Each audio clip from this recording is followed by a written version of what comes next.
Isinilang sa gitna ng matinding hamon at digmaan, 9 na dekada ng natatanging kasaysayan ng sakripisyo at tapang. Mula sa alab ng mga nakalipas na labanan, binuo ang isang matatag na puwersa.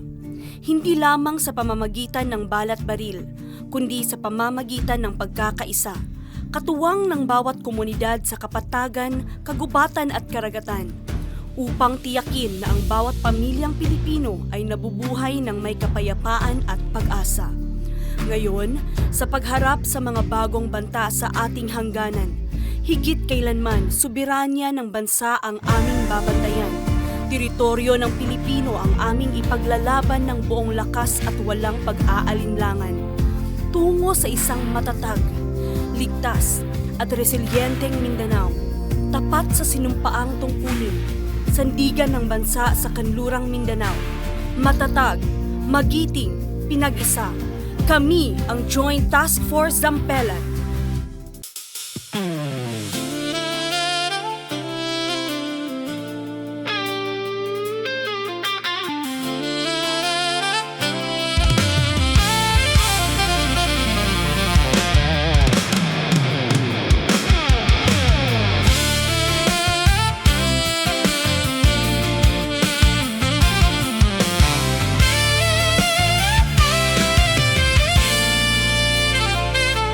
Sa silangan ng araw, sa kanluran ng gabi, nagtatanggol ng bayan sa hirap at sakit. Mga sundalo, mga kawal, mga bayani ng bansa, puso't tapang ay wagas, mga mandirigma.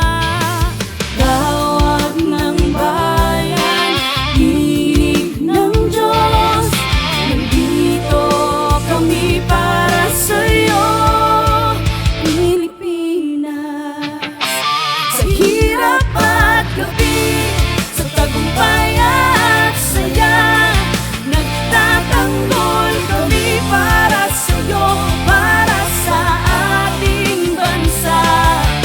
Asahang nandito, walang alinlangan, kami ang mga kawal ninyong maasahan.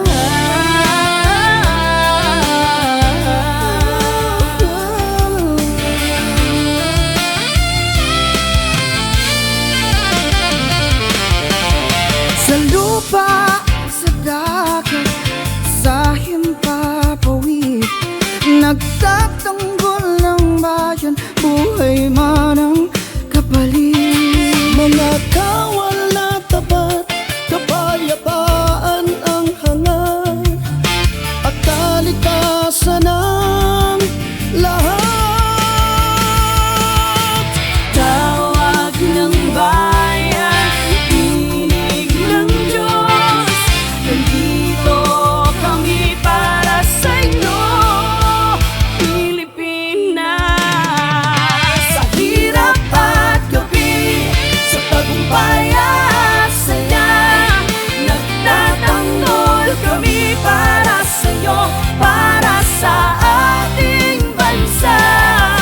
Asahang nandito, walang alinlangan, kami ang mga kawal ninyong maasahan.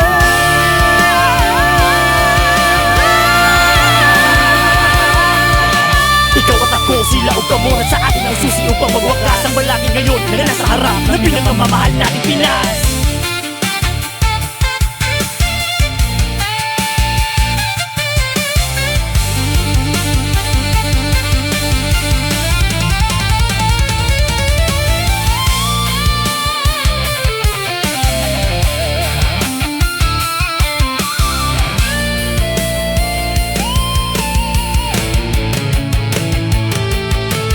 Tawag ng bayan, tinig ng Sa Luzon, sa Visayas at sa Mindanao, nandito kami para sa sa Hulo, sa Basilan at doon sa Lanao. Pilipinas!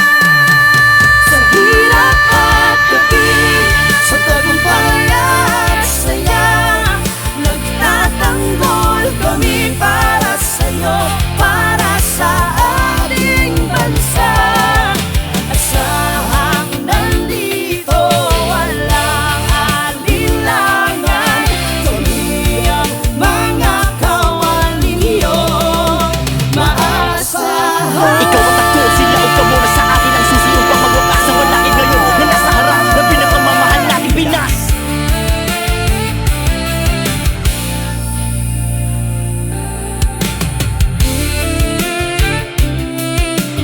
huwag malilimot na tayo ang lunas. Sa luha ni Inang Pinas, tayo ang pupunas.